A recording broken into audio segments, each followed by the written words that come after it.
Thank you very much. Yes, sir. Yes, sir. Welcome aboard. All right, who was here last Thursday? Raise your hand, don't be shy about it. Okay, I'm going to tell you what. Little town of Fairbury, outside of Pontiac, I was their state senator, and I was going to be the speaker at the Rotary Club. I think it was on a Wednesday lunch, so I showed up at Wednesday lunch for the Rotary Club speech, and all the Rotarians looked at me and said, well, Senator, we're so glad you're here. Would you like to join us for lunch, because you're the speaker next week? So I feel your pain, young man. I walked out of there somewhat, actually I ate lunch and I came back a week later and I had to earn that lunch then too. David, you talked about the Rotary Exchange Program. I was an AFS, the American Field Service, but my sister was a Rotary Exchange student to Brazil, and we have been very, very involved with that. So thank you for what you do on an international basis. You help young ambassadors help make this a different and a better world. I very much appreciate it. Back when I was a kid, and this was a lot before the internet and Wikipedia and all that stuff, I got my papers saying that I was going to go to Barbados, WI. Now I'm not a dummy, but I wasn't really, globally connected. I had no idea where Barbados was. So this is true. I thought I was going to Western Ireland. Until I got the encyclopedia out and found out that it is a Caribbean island, and I was going there at 16 years old for studies. Had a great experience. And then, as I went on further in life, it has been noted I served 25 years in the private sector, so I'm a real life business guy, and I have served simultaneously as an elected official. Now, what relevance is there the fact of being an advanced master scuba diver? Well, you think about it, because we as divers really look for and enjoy diving with sharks. I mean, and no, that's the truth. And so what do you learn out of that is the fact that the sharks in the ocean are highly respected creatures, as opposed to the sharks at the capital city. So you start to understand who the bottom feeders are in being a scuba diver. I am from the government, and I am here to help. Leave quick. You leave quick, yeah. You better guard that bucket of money. I'm the treasurer of the most financially stressed state in all of America. But I am here to help in one regard. If you will note when you came in, I've got a couple of staff people out there that we are providing for the iCash program.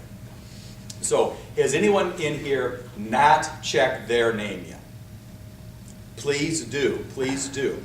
What it is that I am the holder, as the state treasurer, of $1.6 billion worth of property that belongs to somebody else. Now, how does this come to me? After 5 years that the institution cannot find the individual, by law, they turn it over to me as the state treasurer. Two examples. One, Grandma opened up a lockbox, put in Grandpa's gold coin and a stamp collection. Grandma moved to a nursing home, and Grandma passed away. The bank can't find Grandma to get the lockbox open. They have 5 years trying to find her, can't find her, comes to me. Second example is, where's the little 3-year-old grandson? The little 3-year-old is going to grow up and go to college, and he puts a deposit down for the utility company. He leaves school, comes back home, but the utility company doesn't have a mail forward for him. 5 years, I can't find the little guy, and it comes to me as the state treasurer. $1.6 billion. I will tell you that if all of you check your name, a maiden name, or a relative, about 20% of you will find something. Now, those are the odds that we have out there right now. About 20% of you will find something. So my unclaimed property is better than the governor's lottery program. In fact, let me just tell you, right here in Madison, where's my note here? In Madison County,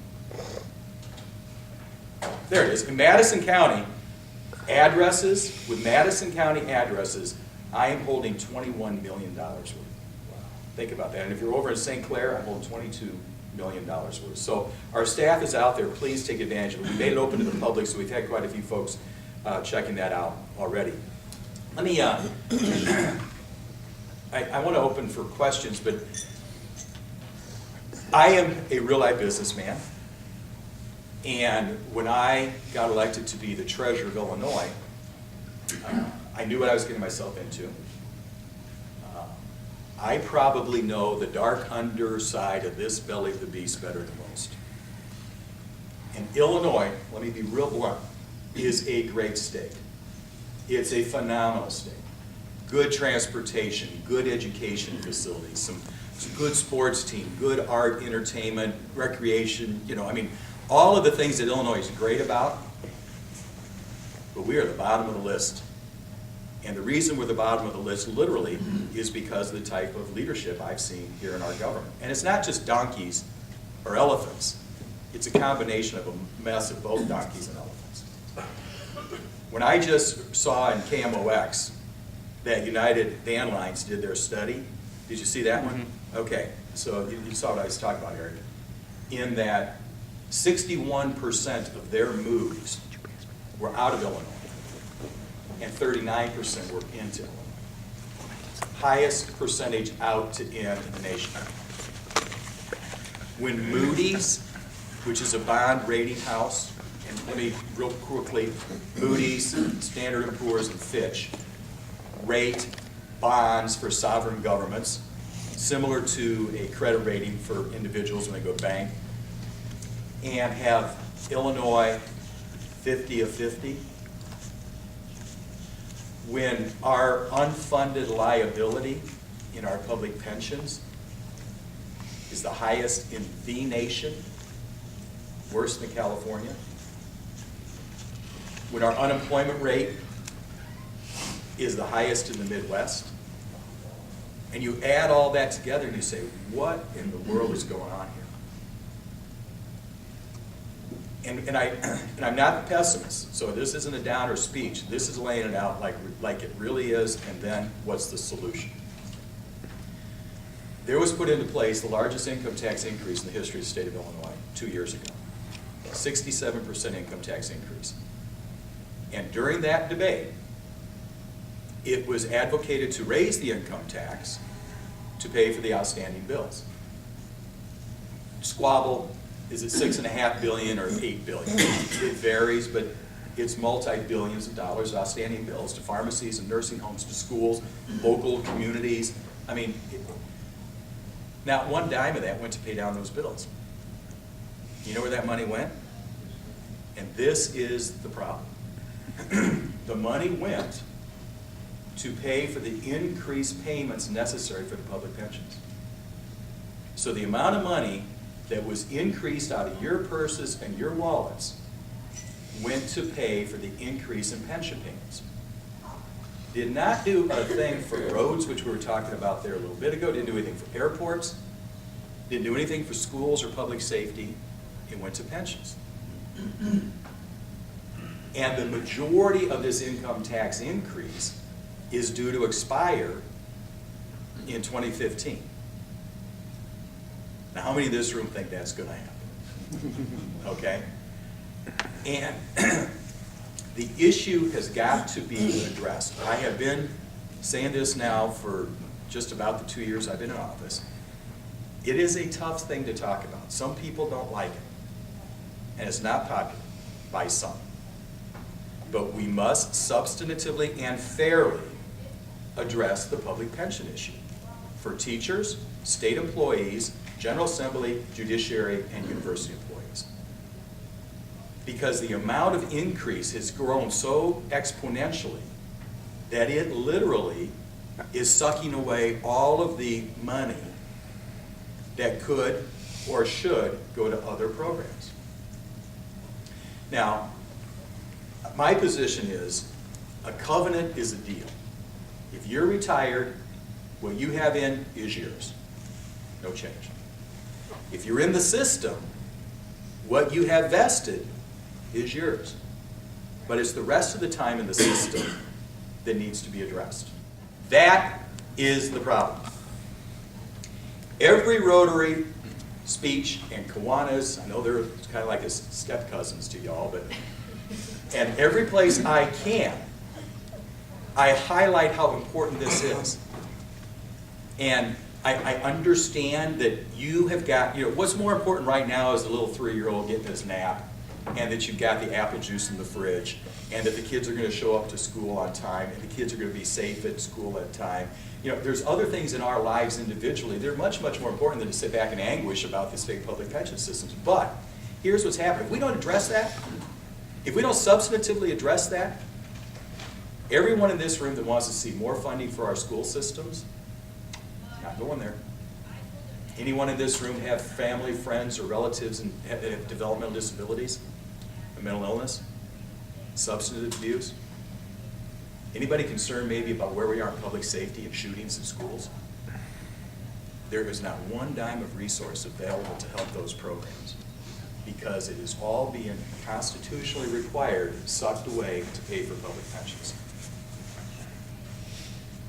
That is the most important issue of all bar none that Springfield needs to address. And I understand my friends in organized labor don't like the changes. But for those that are organized labor for tomorrow, if you want a viable pension system and you want to have that tax structure that's fair, safe, structure that is fair, we have to publicly take it on. So I encourage you as you visit with in my General Assembly friends in this area, that is the most substantive thing we can possibly do. I believe the answer is a choice. You allow a participant in the system to choose. So we pass the constitutional challenge.